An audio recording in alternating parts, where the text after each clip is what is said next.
Shalom mis amados hermanos, bienvenidos a este tiempo especial de nuestra celebración en el día de Shabbat. Su hermano Pastor Roberto Alfaro les saluda y les damos como siempre la mejor y cordial bienvenida.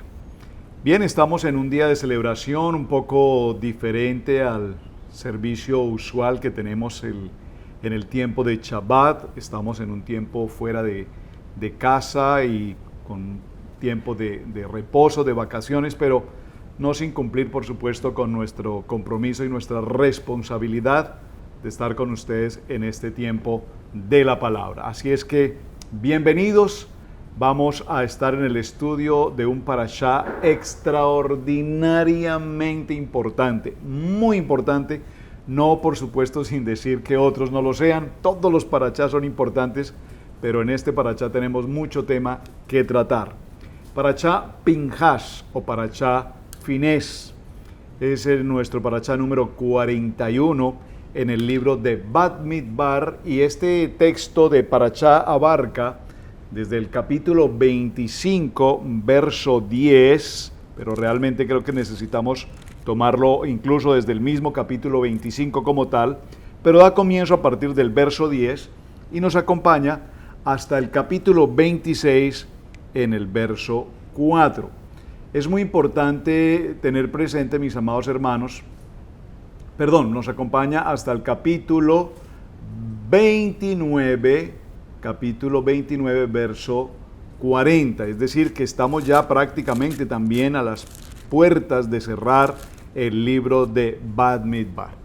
Varios temas y varios conceptos que trataremos aquí. Entre otros, les recomiendo, mis amados hermanos, de manera muy especial, que se acerquen a nuestro portal de Israel Casa Integral y visiten también, por favor, el tema de Pinhas de los años anteriores, particularmente las del último año, donde tenemos 4 o 5 sesiones de lo que ha sido la historia de Pinhas. Este parashá incluye algunos temas tan interesantes como su nombre lo indica, el de Pinhas, y también nos habla acerca de lo que es la celebración del censo del pueblo de Moab. Nos habla también acerca de la orden para la repartición de tierras, que es un tema extraordinariamente importante. El censo de la tribu de Leví, fundamental. Caleb y Josué como sobrevivientes de toda la generación del pueblo de Israel. Y hay otro tema también a considerar muy, muy importante, incluso hasta nuestros días, ¿cuál es?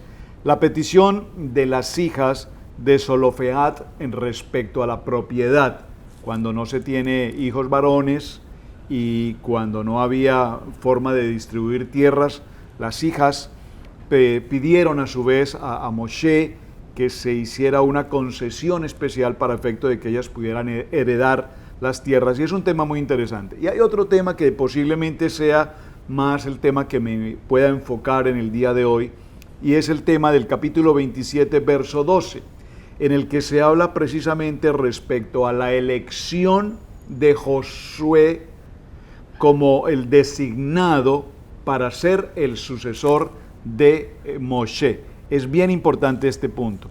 Las ofrendas diarias, las ofrendas mensuales y el día de reposo, etcétera. Bueno, muy bien. En primer lugar, vamos a hablar de lo que significa el contexto de Pinhas. Y para hablar de Pinhas, acompáñenme al libro de Bamidbar, capítulo 25, verso 10. Dice la palabra: Entonces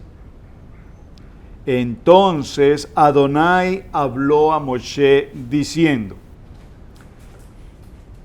Finés, hijo de Eleazar, hijo del sacerdote Aarón, ha hecho apartar mi furor de los hijos de Israel, llevado de celo entre ellos, por lo cual yo he consumido en mi celo a los hijos de Israel. Esta palabra celo tenemos que mirarla con mucho detenimiento, porque básicamente en esta palabra está realmente el contexto de lo que este parashá nos quiere indicar. Por tanto, diles aquí, yo establezco mi pacto de paz. Por favor, ese pacto de paz Es muy importante que lo tengamos presente, porque recordemos que la palabra pacto la hemos definido también desde el punto de vista de una promesa, y para los varones Kadosh que estamos desarrollando el estudio del libro de Tehilim, los himnos, salmos, es importante que recordemos que hemos venido hablando sobre el tema de Brit, la palabra Brit, que tradicionalmente o en español se nos ha traducido como pacto, pero que realmente la palabra Brit, más que pacto, tiene que ver con promesa. Aquí nos habla de un pacto de Shalom, una promesa de paz con él, y tendrá él, en este caso Pinhas y su descendencia después de él, la promesa del sacerdocio perpetuo. Ese sacerdocio perpetuo es el sacerdocio Olam, es decir, no hay un tiempo determinado para ese sacerdocio, será permanente. Por cuanto tuvo celo, por favor subraye la expresión celo, por Adonai, e hizo expiación por los hijos de Israel. Y el nombre del varón que fue muerto con la madianita era Sinri, hijo de Salú, jefe de una familia de la tribu de Simeón. Muy importante que observemos en el verso 14 cuando nos habla de la tribu de Simeón, porque recordemos qué pasó con Simeón en los tiempos anteriores, cuando la salida de Jacob de la casa de Labán en dirección a la visita de su padre, qué pasó con Simeón. Y esto es bien interesante porque ahora podemos entender este Simri, de dónde viene y a qué tribu pertenece, de la tribu de Simeón. Y vemos que aquí en el verso 15 nos habla, y el nombre de la mujer madianita muerta, por favor subráyelo, era Cosbi. El nombre de esta mujer, Cosbi, es hija de Sur, un príncipe de pueblos, padre de familia en Madián. Este es básicamente el contexto de la historia que la parashá de Pinhas nos muestra. Entonces, reconsideremos un poco el aspecto genérico de lo que este parashá nos quiere mostrar. Voy a tratar de hacer un pequeño recuento parafraseando la historia, porque sé que esta historia es de mucho interés y ustedes, por supuesto, la han considerado.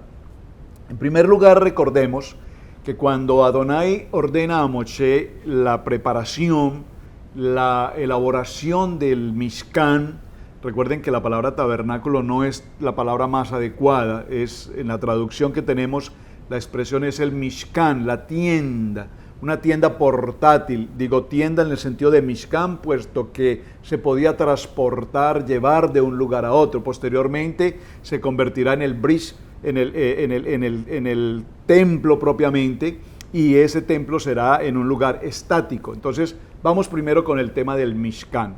Ese Mishkan portátil está ubicado en un lugar determinado, recuerden, allí está el Mishkan, y al entorno del Mishkan, en cada uno de los puntos cardinales, es decir, norte, sur, este u oeste, están asignadas proporcionalmente 4 tribus en cada uno de los puntos cardinales.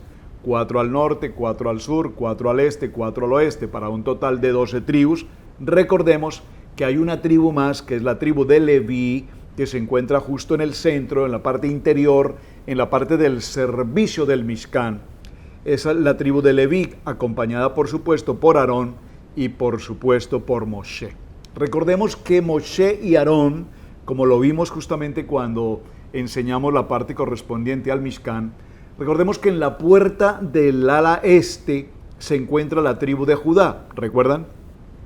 Y en la tribu de Judá, de donde viene nuestro Mesías, Yeshua HaMashiach, entonces allí mencionamos la importante palabra, yo soy la puerta. Ahí está la puerta, justo la puerta en el ala este donde se encuentra Moshe, Aarón y los levitas. ¿Por qué es tan importante esto? Porque en ese centro se encuentran ellos, a su vez cumpliendo una labor de servicio ministerial, de servicio sacerdotal, pero a su vez también tienen la función de vigilar, de cuidar, si puedo utilizar entre comillas, de supervisar el entorno a todo lo que se sucede del Mishkan. Alrededor de cada una de los puntos cardinales se encuentran las diferentes tribus instaladas, debidamente instaladas. Ya mencionamos el orden, en qué forma van, sus estandar, las banderas, etcétera, etcétera. Ahora, alrededor tenemos el Mishkan en el centro, alrededor las 12 tribus, y a su vez hay un siguiente círculo externo alrededor que está compuesto por otros. Ese otros son personas de diferentes nacionalidades que vinieron con el pueblo de Israel saliendo de Egipto, cuando todos recordamos después de las plagas, vino la orden de Adonai para salir de Egipto, y entre ellos muchos cercanos al pueblo de Israel en la condición de esclavitud, escucharon lo que tenía que pasar: cubrir los dinteles de las puertas con la sangre del cordero sacrificado. Recuerdan que tipológicamente está representando también a Mashiach. Recordemos que muchos de ellos, aunque no fuesen propiamente creyentes o se identificaran con un único Dios, pues simplemente decidieron hacer caso de lo que estaba pasando. Cubrieron los dinteles de sus casas con la sangre del cordero. Nada perdemos si lo hacemos, vamos a hacerlo, ¿cuál es el problema? Y a su vez, pues ellos sobreviven a toda esta situación y salen, repito, con todo el pueblo de Israel. Estas personas o estas comunidades se encuentran, repito, en una zona exterior, si puedo utilizar la palabra, en un anillo exterior. Entonces tenemos 3 puntos importantes alrededor del Mishkan. El punto central, que es el lugar santo, el lugar santísimo, allí el Mishkan propiamente, en el que justamente se encuentra Moshe, Aarón y los levitas.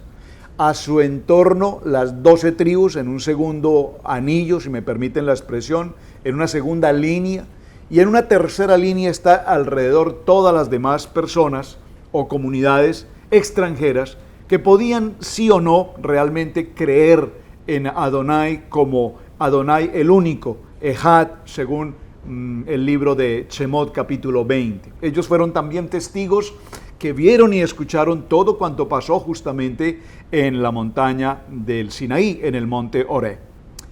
Ahora bien, ¿por qué mencioné toda esta historia?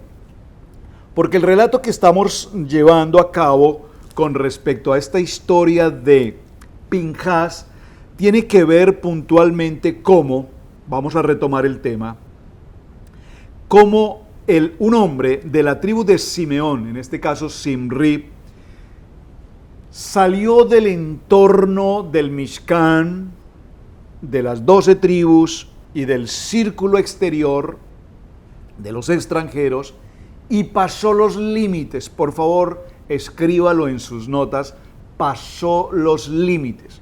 Porque pasar los límites, el Eterno, recordemos que cuando el pueblo de Israel subió a solicitud de Adonai, Moshe le dice: trae a los ancianos, a Aarón, a sus hijos, a los ancianos hasta un punto determinado del monte Sinaí, y traza un límite de tal manera que ellos no pasen de allí, porque si ciertamente pasaran ese límite, ciertamente morirán. Pues bien, este Simri pasó el límite hacia la tierra de Moab, y fue justamente allí donde hace contacto directo con esta princesa, hija de Sur, llamada Cosbi, que justamente este hombre, Cosbi, permite ahora que su hija se prostituya y vaya justamente con este Nasí, con este príncipe de la tribu de Simeón llamado Simri. Esta situación es muy interesante porque ellos posteriormente esta pareja pasan el anillo o la línea exterior de los extranjeros, seguidamente pasan la ubicación de las tribus, de las 12 tribus, la segunda línea, y finalmente accesan hasta la primera línea, justamente donde se encuentra el Mishkan. ¿Por qué es importante tener presente esto? Porque observen que el texto nos narra que esta pareja llegaron hasta el punto donde se encontraban Moshe, Aarón y los levitas, más los ancianos, es decir, lo que nosotros posteriormente conocemos como el Sanedrín. Hasta ese punto llegaron ellos, y justamente en este punto esta pareja tuvo una acción totalmente inmoral, una acción de fornicación a la puerta del Mishkan, es decir, recuerden, a la puerta, yo soy la puerta, y justo en este lugar de la puerta es donde se presenta esta situación. Sin embargo, ninguno de los hombres que estaba a su alrededor hizo absolutamente nada por evitar o corregir o buscarle una alternativa a esta situación tan absolutamente inapropiada que se estaba ocurriendo justamente a las puertas del Mishkan. ¿Hasta qué? Hasta que precisamente nos dice el texto que aparece en la escena este hombre llamado Pinhas, quien de una manera absolutamente radical, quien de una manera absolutamente decisiva toma una lanza, y todo este contexto de cada palabra, como nos lo explicó también incluso el hermano Ángel en su enseñanza, muy interesante de la definición de Pinhas.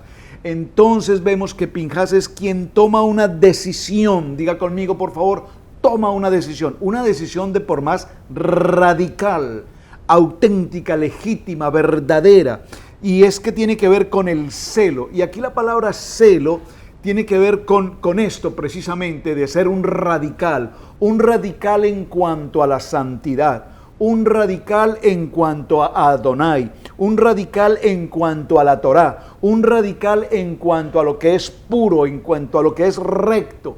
Esa es la actitud de este hombre llamado Pinhas. Acciona inmediatamente frente a todos los demás, porque él ahora ha observado que hay una escena totalmente inapropiada a la puerta del Mishkan.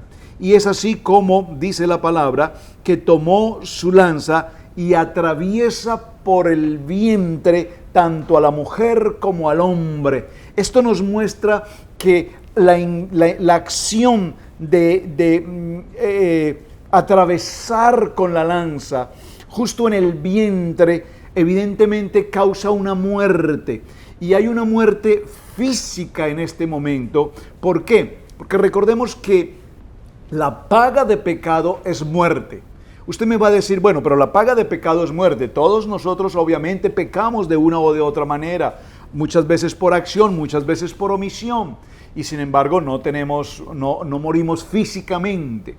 Pero hay que entender los conceptos desde el punto de vista de su literalidad y desde el punto de vista de su espiritualidad o desde el punto de vista del concepto metafórico. Es decir, aquí vemos que evidentemente Pinhas acciona y causa una muerte física a un hombre y a una mujer quienes están realizando un acto inmoral pecaminoso de fornicación. Pero si leemos los detalles que este texto nos narra, notaremos que no solamente era en sí el acto de fornicar, sino que además traía consigo la acción de idolatría y de paganismo que el pueblo de Israel estaba celebrando frente a todos los tipos de dioses propios de la cultura moabita. De tal manera que cuando se toma esta lanza en su mano y atraviesa a estos ambos, a esta pareja, dice la palabra, los alancea a ambos, varón de Israel y a la mujer por su vientre.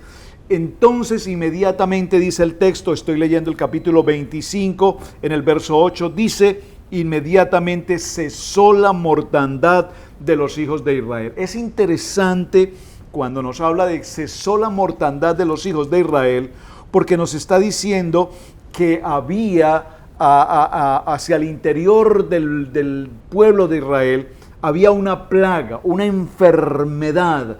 Había una enfermedad, ¿en qué sentido? Una enfermedad en el sentido emocionalmente hablando, espiritualmente hablando, había una contaminación pecaminosa, pero también había una contaminación desde el punto de vista corpóreo, es decir, que los hombres kadosh del pueblo de Israel, previo consejo de Balaán a Balac, recordemos un poco y parafraseemos esta parte, recordemos que Balaam nunca pudo maldecir al pueblo de Israel cuál era el propósito de Balac, pero aunque nunca pudo hacerlo porque el Eterno no lo permitió, ya dijimos en nuestro parashá de la semana anterior de Balac, recordemos, que dijimos que lo que Dios ha bendecido es bendecido.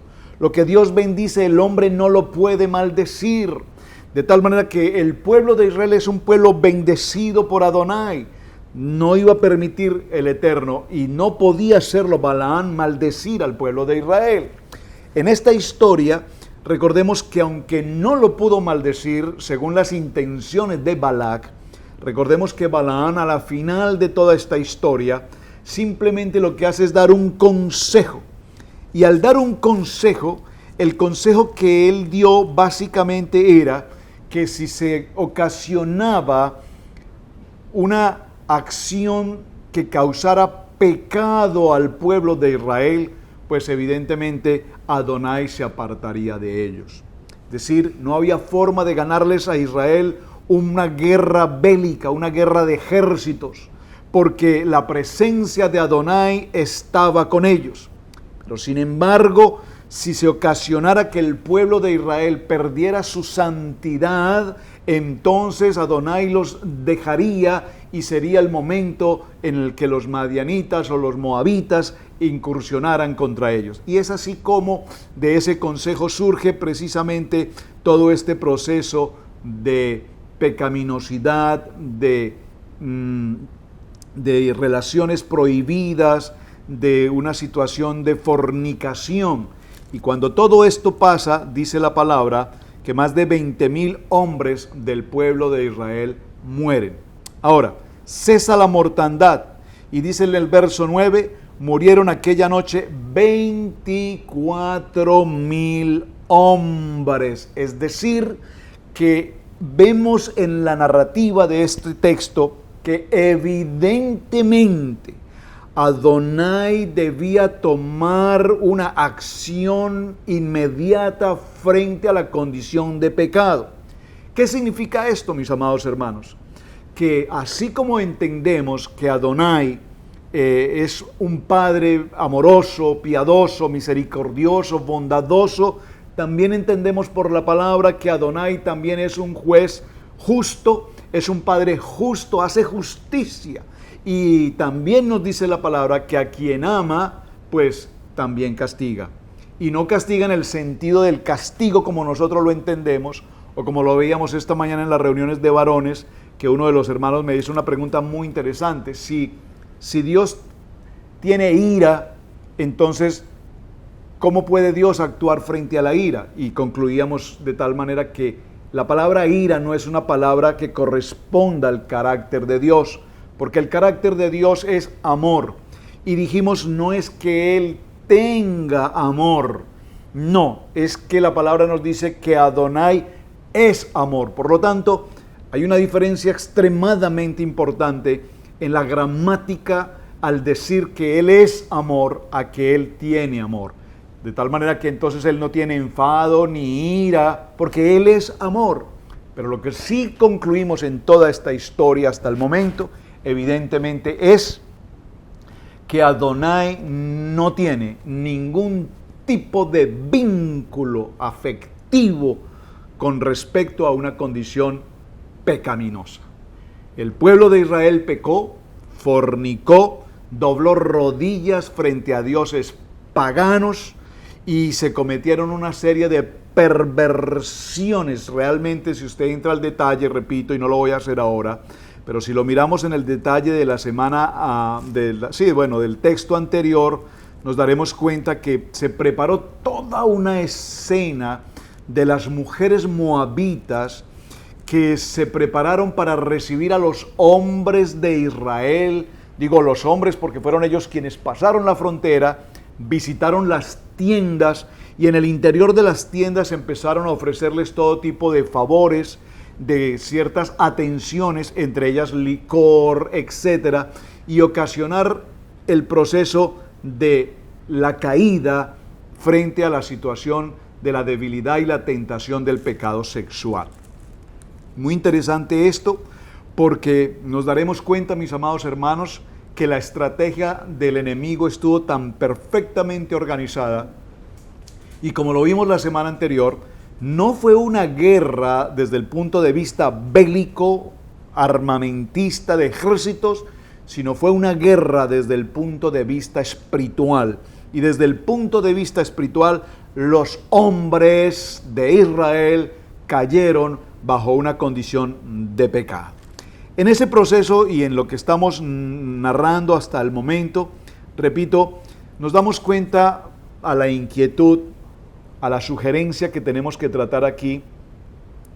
¿Por qué razón el Eterno le entrega a este varón, Pinhas, le entrega ahora un premio especial? Y es que no solamente le da la categoría como Cohen Gadol, sino que además le da la categoría de ser el sumo sacerdote por pacto perpetuo, por pacto de paz, por la eternidad de sus generaciones, sacerdocio perpetuo, por cuanto tuvo celo por Adonai e hizo expiación por los hijos de Israel. Este punto, y realmente mi propósito hoy no es tanto retomar el tema de Pinhas, porque ya lo hemos visto en detalle en los años anteriores, pero sí quiero por lo menos resaltar el valor, la entereza, la entrega, la disposición de Pinhas en el sentido del celo. Muchas personas han confundido el contexto de la palabra celo con el contexto de decir es que yo no tengo pelos en la lengua para decirle la verdad a la gente, y no es una expresión correcta. La expresión popular como refrán o dicho popular no es lo que la palabra nos está diciendo aquí. Nos muestra que evidentemente Pinhas es un joven, un hombre que tiene un principio radical en la palabra, que por supuesto es un estudiante habido, preparado y formado y establecido a través de la Torá, de los Misbot, que ha visto y que conoce de cerca lo que significa a Baruch, a Adonai, sirviendo y atendiendo y cuidando al pueblo de Israel. Es decir, que cuando se logra un nivel tan extremadamente importante de santidad y de conocimiento, palabras, comillas aquí la palabra conocimiento, de vivencia de la Torá, entonces tendremos un celo por aquello que sea evidentemente pecado o que sea evidentemente contrario a la palabra y al propósito del Eterno. Esto mismo, por supuesto, nos lleva a concluir en lo que quería compartir realmente para el tema de hoy, y avanzando un poco en la historia, a lo que nos lleva precisamente a que hablemos de lo que es ese celo. El celo de Adonai es guardar al pueblo de Israel en un contexto de santidad.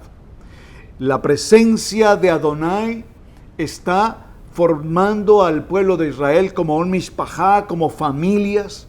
De hecho se hace un censo en el que se cuenta el número de familias por cabeza y se establece quiénes pueden aún o no estar en el ejército. Y en todo este proceso viene también una historia muy interesante, y es que con la muerte de esta pareja, en su condición de pecado, se extermina, repito, una condición de plaga, una condición de mortandad hacia el pueblo de Israel. Es decir, para concluirlo en una sola palabra, el pecado es algo que sí o sí se debe eliminar.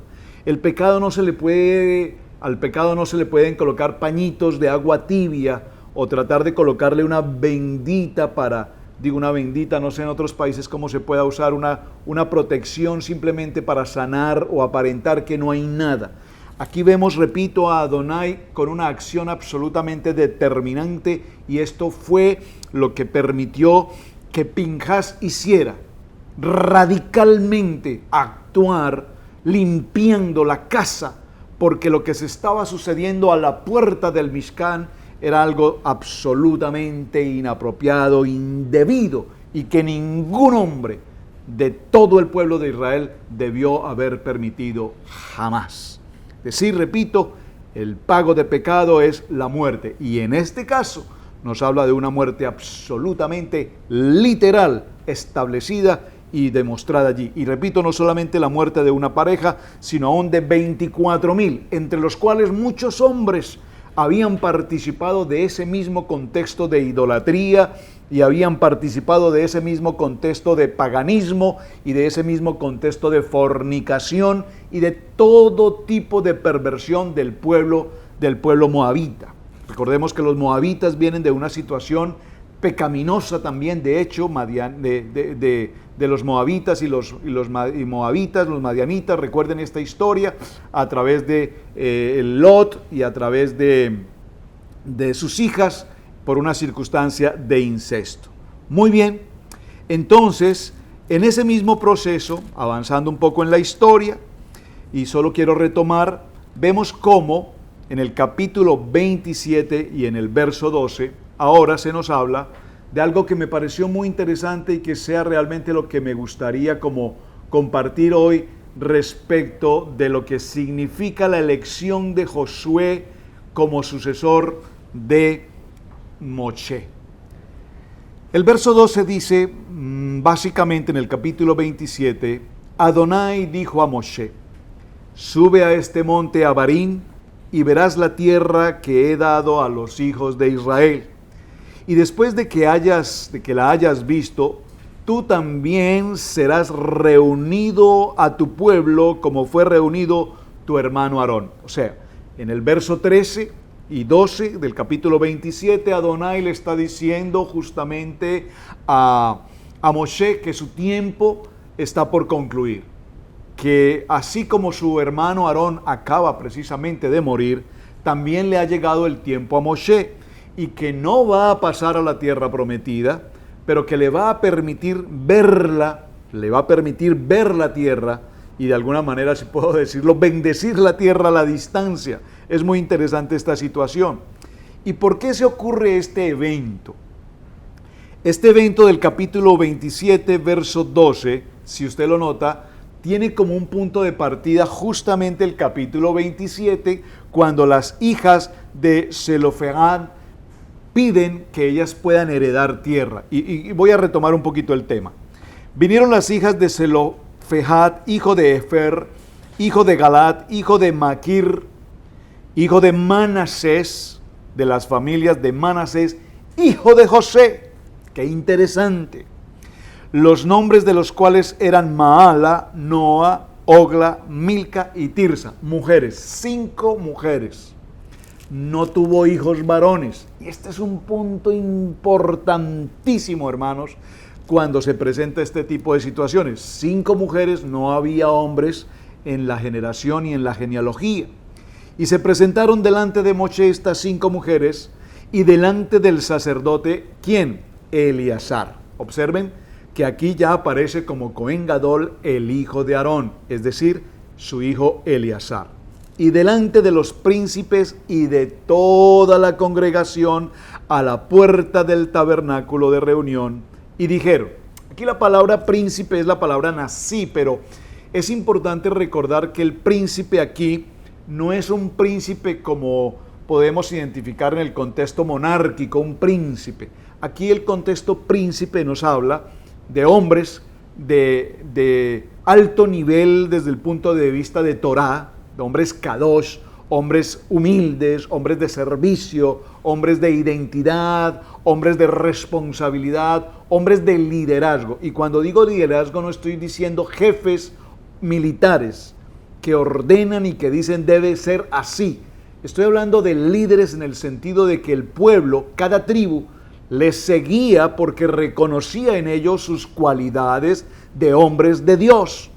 Entonces les dicen, nuestro padre murió en el desierto y él no estuvo en la compañía de los que se juntaron contra Adonai en el grupo de Coré. Muy importante, recordemos que cuando miramos la genealogía de los hijos de Leví, recordemos que habían básicamente 3 hijos, que son Gerson, Kerat y Merari. Y de esos 3 hijos, a su vez hubo otros hijos, o sea, los nietos de Aarón.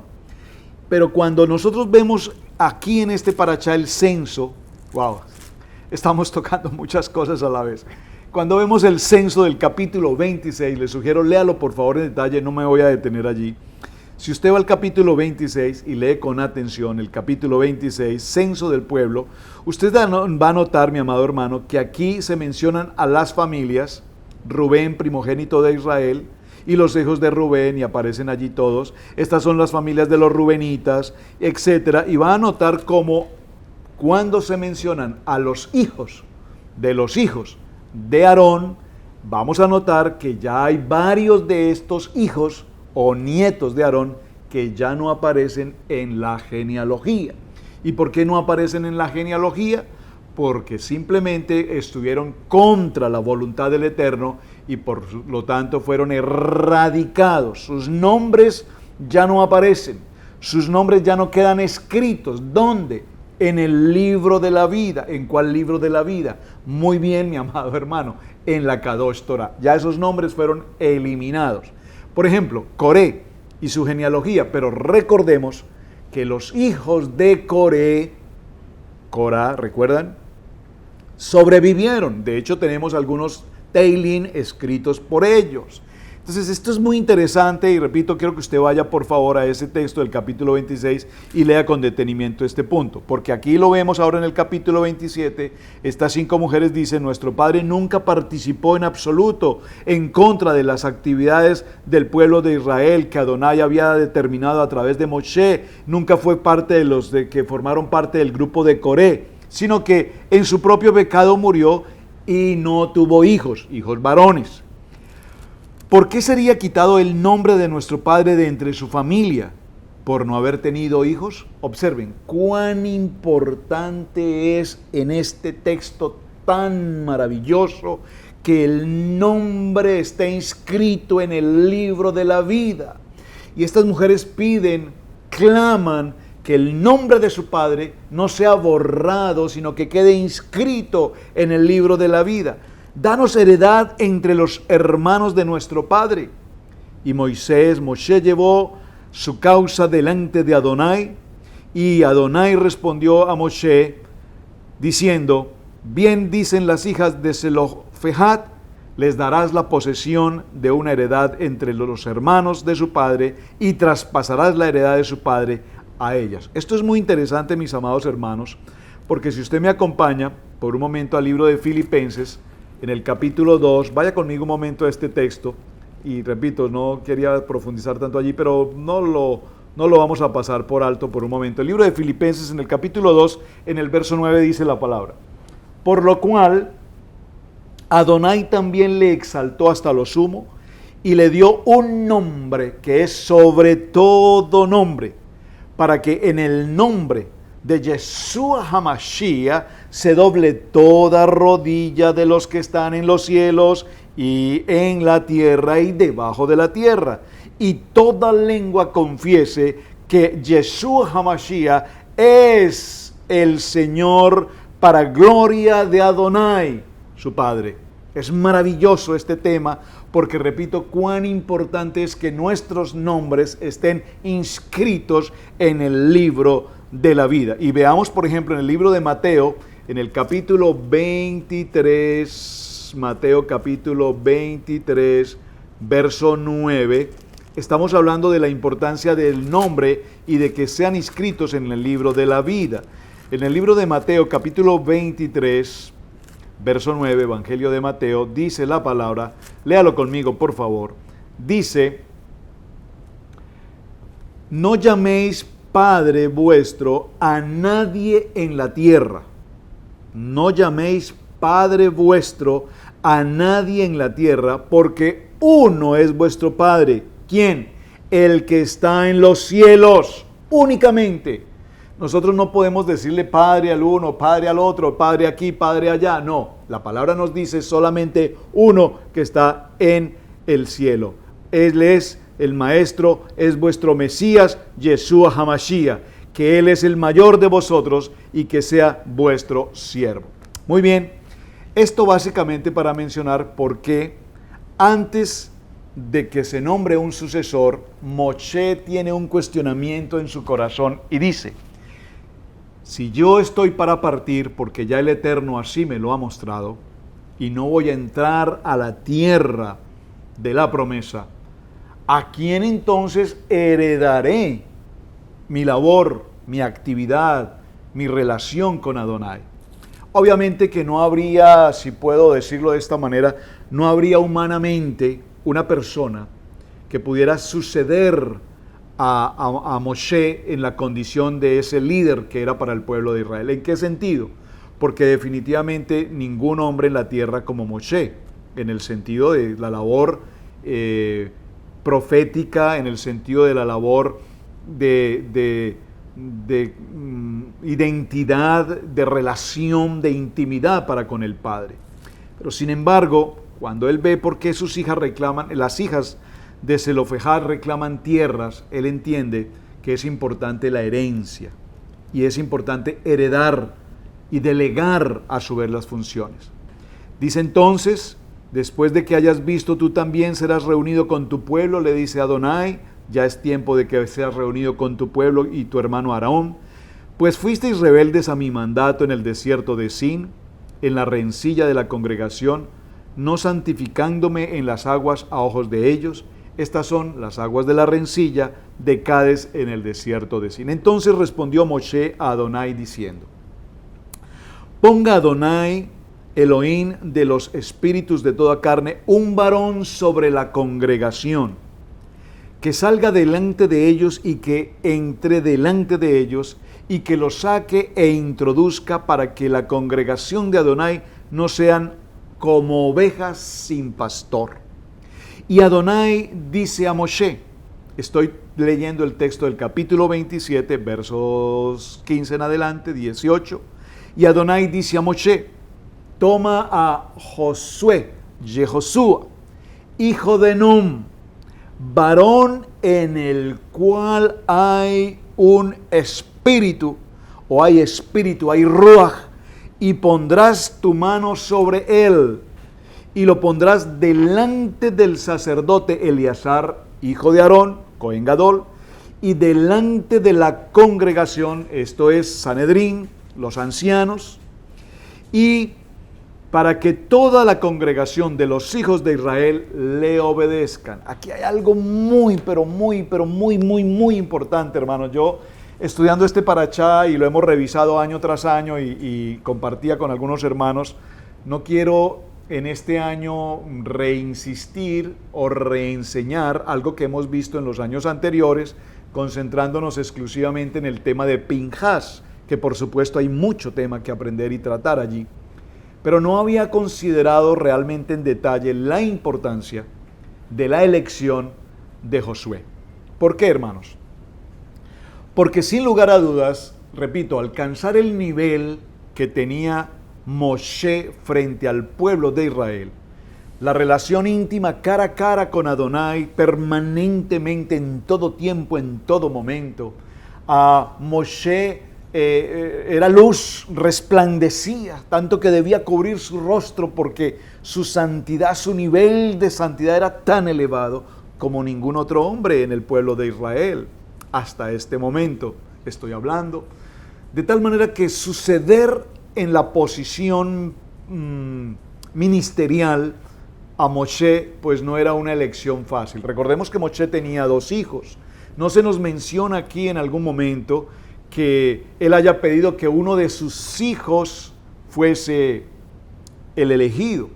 Cuando hacemos alguna lectura en el Midrash podemos ver que se nos plantea esta situación, que Moshe hubiese pedido a Adonai que alguno de sus hijos fuera su sucesor.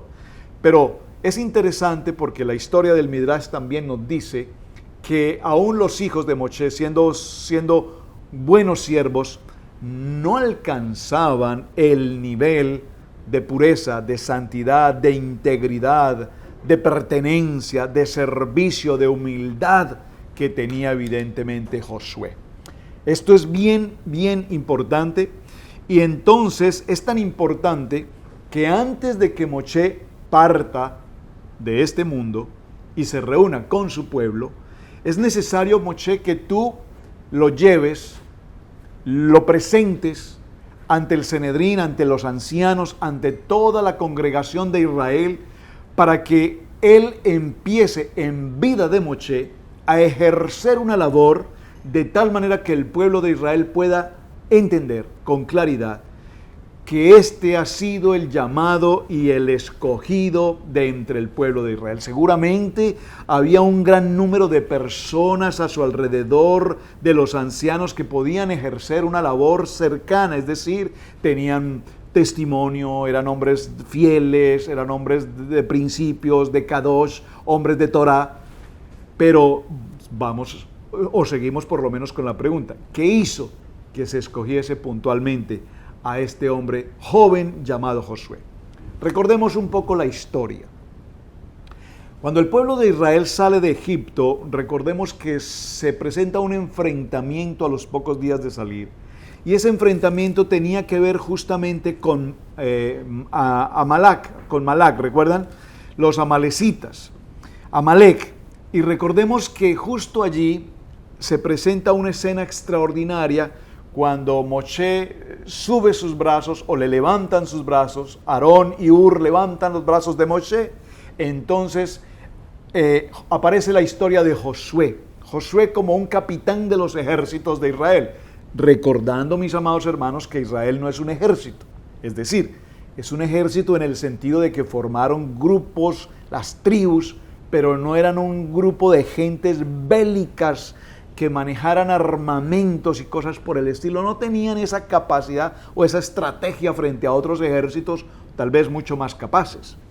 Pero sin embargo, cuando Moshe, recuerden la historia, le levantaban sus brazos, entonces Josué, y aquí se menciona a Josué prevalecía en la guerra y avanzaba. Y ya desde aquel entonces vemos que Josué está ocupando una posición muy importante cerca de Moshe. Esto es bien interesante, que debemos considerarlo y prestarle mucha atención. Entonces dice, él se pondrá delante del sacerdote Eleazar y le consultará por el juicio del Urim delante de Adonai, por el dicho de él saldrán y por el dicho de él entrarán, él y todos los hijos de Israel con él, y toda la congregación. Moshe hizo como Adonai le había mandado, pues tomó a Josué y lo puso delante del sacerdote Eleazar y de toda la congregación, y puso sobre él sus manos. Y por favor observen que aquí hay algo muy interesante. A ver, me regreso un momento en el texto, en la lectura. Si usted está siguiendo la lectura conmigo, por favor preste atención a la elección. Vamos a retomarlo un momento. Quiero, como dijimos la semana anterior, hermanos, pille el detalle. Aquí hay un pille el detalle muy importante. Veamos la lectura. Le dice, entonces Moshe habla a Adonai y le dice que presente un hombre para que vaya adelante, y Adonai en el verso 18 le contesta a Moshe y le dice, toma a Josué. Observen, ya Adonai tenía en su corazón preparado a un hombre mucho antes de que Moshe lo pidiera. Ya Adonai sabía y conocía el corazón, el liderazgo, la integridad, el hombre Kadosh que era Josué. No solamente desde que era un joven que enfrentó a Amalek con toda responsabilidad, integridad, intención, valor y demás. Ya Adonai sabía quién era este elegido.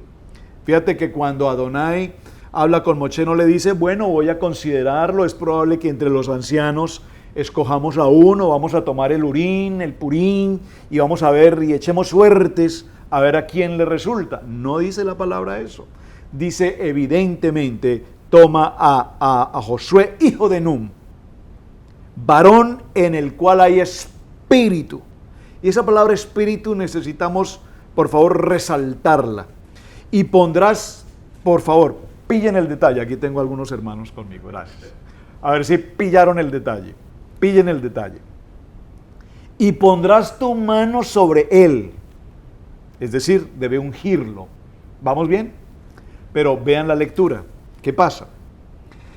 Y Moshe hizo como Adonai le había mandado, pues tomó a Josué y lo puso delante del sacerdote Eleazar y toda la congregación, y puso sobre él sus manos, y le dio el cargo como Adonai había ordenado por mano de Moshe. ¿Qué pasó allí, hermanos? ¿Pillaron el detalle? Los hermanos que están aquí, no pillaron el detalle, y eso que los tengo más cerquita. Entonces no sé los hermanos que están allá si pillaron el detalle. ¿Se los repito? ¿Se los repito? A ver. Adonai le dice, toma a Josué, preséntalo frente al sacerdote, preséntalo frente a toda la congregación, los ancianos, y pon tu mano, úngelo. Pero cuando vamos a la acción, dice que Moshe hizo tal cual Adonai le dijo. ¿Y qué fue lo que Adonai le dijo? Toma a Josué, colócalo frente a los líderes, frente al sacerdote Eleazar, a la congregación, pon tu mano. Y dice, y él hizo tal como Adonai le dijo, y tomó a Josué, lo colocó frente a al sacerdote Eleazar, frente a la congregación, a los ancianos, y colocó sus manos. Sus manos. Sus manos. Ese pequeño detalle, pille el detalle, es muy importante tenerlo presente, porque si estamos haciendo una lectura y hacemos comprensión de lectura, nos damos cuenta que a nosotros el Eterno nos dice A y nosotros decimos A, B, C. Y si es con Moshe, el hombre más elevado espiritualmente que tenemos en la Torá, cuánto más o cuánto menos nosotros que estamos no tan cerca como él. Entonces, pero aquí hay algo muy interesante. Y puso sobre él sus manos y le dio el cargo como Adonai había ordenado por las manos de Moshe. Ahora, yo quisiera tomarme un momento, hermanos, y hacer una pequeña lectura sobre ese aspecto, porque me pareció muy interesante cuando entramos a los detalles, el qué significa que haya colocado sus manos, no solamente la mano, sino sus manos para ser elegido como su sucesor. Y aquí nos encontramos con algunos detalles muy interesantes. Veamos entonces. Cuando dice entonces, Hashem replicó, ya he escogido a tu futuro líder y ha elegido a Josué. ¿Por qué lo ha elegido? Porque es un hombre que tiene cualidades comunales, es decir, que no solamente está para servirse él o servirte a ti, sino que es un hombre que está hecho para servirle a la comunidad. Muy importante, tiene un corazón para servir a otros. Y además tiene un vivo celo por la Torá. Es un líder que tiene grandes méritos y quien ora siempre a favor de su pueblo y no de sus necesidades personales. Entonces, cuando nosotros oramos, por eso la importancia de la red élite de oración, porque hay una red de mujeres élite de oración 24 horas orando, intercediendo, gimiendo, clamando por Easy, Cherryville, Asheville, Easy Internacional, por las familias, por los varones, por los pastores, por los hijos, por la economía, por la salud. Hay un grupo de mujeres y extraordinaria labor se hacen y nos bendicen con sus oraciones. Y de hecho esta semana somos el resultado de esas oraciones. Tenemos vida gracias a que hay un grupo de intercesión guardándonos, cubriéndonos, protegiéndonos en todos los aspectos. No pidiendo la oración para mí, porque es que cuando nosotros entendemos orar, entendemos que orar es mi oración. Bendíceme, dame, lléname, mi. Pero nosotros no somos de orar y bendecir y clamar por los otros. Por eso la primera característica que Adonai encuentra en Josué es que es un hombre de comunidad. Es decir, que su corazón no es para servirse a sí mismo, sino para servirle a una comunidad compuesta por 12 tribus. Amén. Recordemos que aquí hay algo muy interesante. Hay 2 sobrevivientes. Hasta el momento vamos a encontrar 2 sobrevivientes. Uno es Josué y el otro es Caleb. Caleb, que representa, digamos, al pueblo gentil, comillas, para usar esa palabra y la podamos entender, y Josué, que representa al pueblo de Israel. Ahora, siguiendo esta lectura, dice que él ya había escogido a este líder, y el que cuida a la higuera comerá su fruto, y el que sirve a su Señor será honrado.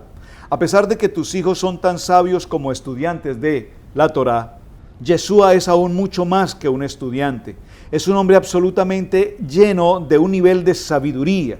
Es un hombre que no se preocupa por su interés personal, sino que ama la Torá poderosamente. vive la Torá, dice nuestro lema, ama la Torá, estudia la Torá, vive la Torá, aprende cada día más de ella y tiene un deseo ferviente de servir a los demás. Entonces vemos que es un hombre que tiene una gran dignidad. Vemos por lo tanto que su devoción con la Torá es absolutamente insuperable. Ahora él va a cosechar los frutos de esa entrega y de esa perseverancia que ha tenido. Vemos entonces cómo dice más adelante, porque se asemeja el versículo precitado a un estudiante de Torá a quien come fruto de la higuera. La mayoría de los árboles tales como el olivo, la vid y la palmera datilera producen su fruto todo de una vez. Pero las higueras, por el contrario, producen su fruto en cantidades espaciadas. Por consiguiente, los higos deben ser recogidos en tiempos diferentes, cada uno cuando esté maduro. La Torá es semejante a una higuera, porque uno no puede volverse un jaján, un sabio de la noche a la mañana, un erudito, sino que debe ser paciente, entregado y responsable continuamente, invirtiendo tiempo y años de preparación, no para volverse un hombre de conocimiento de la Torá. Esto me impacta, porque hoy cuando estudiamos Parashá y cuando estudiamos la Torá y amamos la Torá, nos preocupamos por volvernos doctos o intelectuales de la Torá, y esto no es lo que el Eterno está buscando que seamos. El Eterno quiere que nosotros aprendamos a amar la Torá, a vivir la Torá, a enseñarla, más que a conocerla como una herramienta, repito, de carácter intelectual, sino que sea parte integral de nuestra vida. Así es que vemos en este proceso, bueno, hay un texto inmenso para leer sobre el tema, pero lo que quiero solamente resaltar es que en el texto nos muestra cómo Josué, si usted recuerda, cuando Moshe sube por primera vez al monte Horeb, siempre fue acompañado con Josué. Y pasaban 40 días y Josué, dice la palabra, que permanecía a la mitad de camino, y a la mitad a la mitad de camino, a la luz, a la lluvia, al sol, a qué comía, de qué se alimentaba, quién lo acompañaba, cómo se defendía de los animales, de las fieras, de todo el entorno. Lo que pasara, él permanecía allí. De tal manera que cuando Moshe descendía de estar en la presencia de Adonai, Josué estaba allí y siempre esperaba que Moshe regresara. Es decir, es un hombre incondicional. Y esta palabra incondicional es muy importante porque nos recuerda que el amor de Adonai por nosotros en la cruz es un amor absolutamente incondicional. Y estas son las características que estamos empezando a ver genéricamente en la vida de Josué. Un líder, un hombre entregado, un hombre abnegado, un hombre de valor, un hombre que se entrega por completo sobre cualquier circunstancia de sí mismo por todos los demás. Y todo esto, aún su nombre significa Salvador, y nos está llevando a concluir que Josué es absolutamente la tipología de Yeshua HaMashiach. Amén. Es importante entonces que resaltáramos esta importancia. Por lo tanto, Josué era un soldado que aprendió a ganar las batallas, pero no a ganar las batallas desde el punto de vista, repito, jerárquicamente o desde el punto de vista militar. Hay una jerarquía militar, no. Recordemos a Amalek, cuando los brazos de Moshe se levantaban, Josué sabía que Adonai estaba allí y que era el momento justo y preciso para avanzar en el ataque, y prevalecían en la guerra. Entonces era un soldado que tenía esa capacidad de definir, y dijo a Moshe, a Josué: escoge varones y sal a pelear contra Amalek. Mañana yo estaré sobre la cumbre del collado y la vara de Adonai en mi mano. Cuando se levantaba esa vara, el libro de Éxodo, capítulo 17, versos 8 y 10, vemos que entonces, repito, Josué prevalecía victorioso en la batalla. Digo victorioso en la batalla porque estamos enfrentados al peor enemigo de Israel, ¿cuál es? Amalek, ¿de acuerdo? Ahora, Josué es un gran servidor. Y en el libro de Éxodo, en el capítulo 24, verso 13, vemos que no buscó alcanzar un protagonismo. Josué no era el que buscaba su beneficio personal o ser un protagónico de todo lo que se sucediera, sino que él siempre lo hacía con un único propósito: servir a Moshe. Nunca pretendió ser el segundo, nunca pretendió ser más que Moshe, siempre pretendió simplemente cumplir con las ordenanzas que de Adonai venían a Moshe y que de Moshe eran transferidas a su vez a Josué. Josué entonces estaba siempre atento a todo lo que sucediera en el campamento. Recordemos esa historia, es interesantísima. Viene a mi memoria este punto. Recuerden esto, cuando Adonai le habla a Moshe y le dice que hay una celebración abajo en el pueblo de Israel, ¿recuerdan? Moshe sabe que algo mal está sucediendo. Esa música y ese ruido y todo esto algo está pasando. Pero ¿ustedes recuerdan qué pensó Josué en aquel momento? Él no pensó nada malo ni negativo del pueblo de Israel. Él lo que pensó fue: probablemente nuestro pueblo está siendo atacado. Probablemente nuestro pueblo está siendo atacado. Es interesantísimo ese aspecto. Él siempre estaba atento a cualquier cosa que pudiera sucederle al pueblo de Israel. José amaba pasar tiempo importantísimo en la presencia de Adonai. Libro de Éxodo, capítulo 33, verso 11, y esto es lo que nos da el secreto, si puedo usar esa palabra, el secreto de por qué razón específicamente Josué ahora es elegido, porque él pasaba mucho de su tiempo absolutamente en entrega y en oración para con Adonai. Véanme un momento, por favor, en el Salmo 127, verso 1, ¿qué dice la palabra? Dice: y si Adonai no edificare la casa, en vano trabajarán los que la edifican. Si Adonai no guardare la ciudad, en vano vela la guardia. Y aquí vemos a un Josué que más que pensar en estrategias de guerra o en formaciones militares y en otro tipo de circunstancias, desde el punto de vista bélico, vemos a un Josué pasando tiempo escudriñando la palabra. Escudriñando la palabra, buscando la palabra, amando la palabra, buscando la dirección de Dios. Y es interesante porque recientemente, tal vez 3 o 4 años, se hizo una publicación en internet, o en televisión mejor, de la vida de Josué.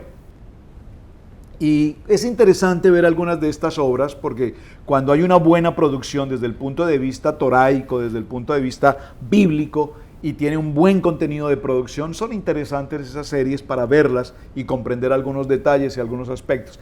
Empezamos a verla, de hecho es una producción de carácter o de origen brasileño, pero cuando empezamos a ver la serie, de acuerdo con el estudio de la palabra, nos dimos cuenta que la serie es más una historia novelesca que lo que verdaderamente la Biblia narra o relata.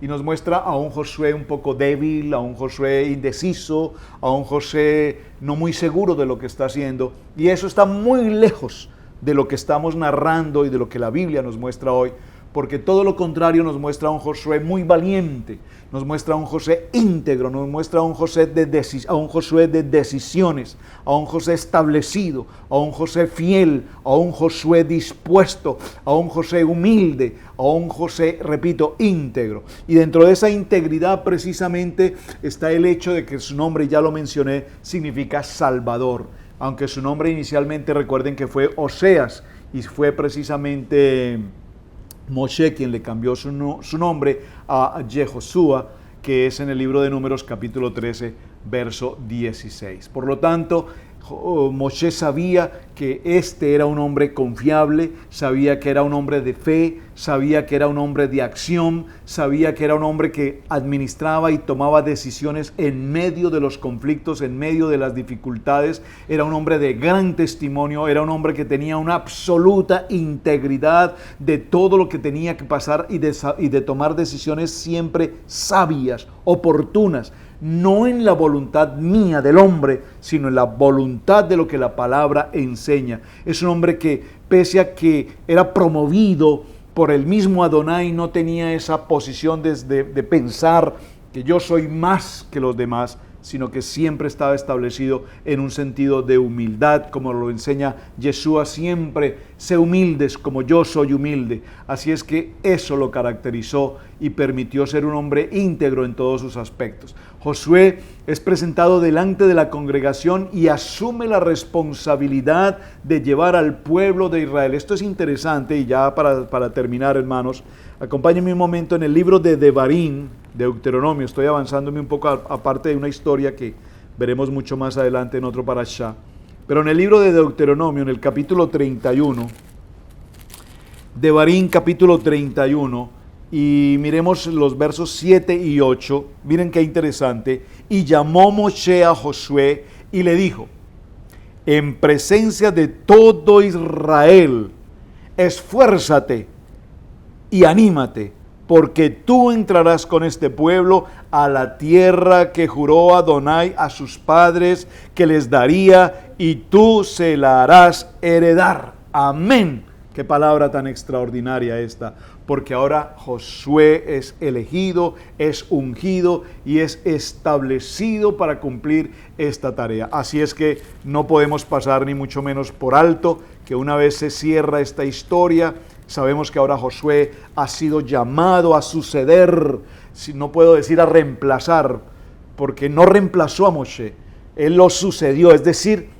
continuó con la labor de Moshe, tal vez no en el mismo nivel espiritualmente hablando como lo hizo Moshe, porque es imposible que alguien lo pueda reemplazar, pero por lo menos sucederlo en el liderazgo y en proteger y guardar al pueblo de Israel. Es así entonces como cerramos esta historia del libro de la parashá de hoy de Pinhas, que aunque repito, no quería detenerme tanto en el contexto de Pinhas, reflexionar un poco más sobre, en este parashá, la importancia de la elección de Josué. Porque no sé si alguno de ustedes, mis amados hermanos, ha sido elegido como sucesor o como reemplazo de alguien alguna vez. Esto es muy importante. ¿Saben? Cuando quienes somos hijos mayores en nuestras familias, yo soy hijo mayor, mayor de 3 hermanos, y mi padre no está hoy con nosotros, y aún desde muy niños, yo recuerdo que papá salía a hacer sus labores, su trabajo, y él siempre me decía: estás a cargo de la casa, estás a cargo de la casa, es tu responsabilidad. Y eso significaba: confío en ti, eso significaba: debes hacer tu trabajo, debes ser ordenado, juicioso, disciplinado, responsable, etcétera, etcétera, etcétera, etcétera. ¿Por qué? Porque mi padre tenía la confianza, delegándome esa función a la edad de 7, 8, 9, 10, 11, 12 años sucesivamente, y me daba una autoridad para ejercer esa autoridad sobre mis hermanos, y seguramente muchas veces hasta me excedía en la autoridad. pero todo lo hacía con el propósito de cumplir con mi delegación. Ahora, en este proceso, vamos a cerrar todos con el texto más maravilloso que ha marcado mi vida espiritual, con el que me identifico con tanto gozo, en el libro de Josué, de Josué capítulo 1, versos, todo el capítulo 1, pero versos 5 en adelante. Nadie te podrá hacer frente en todos los días de tu vida, Josué, porque así como estuve con Moshe, de esa misma manera, observen, de esa misma forma, yo estaré contigo. no te dejaré ni te desampararé. Por favor, esta palabra tiene un poder sobrenatural. Esta palabra viene directamente de los labios de Adonai hacia su elegido Josué y le dice: así como estuve con mi siervo Moshe, así mismo estaré contigo. ¡Wow! Es extraordinario.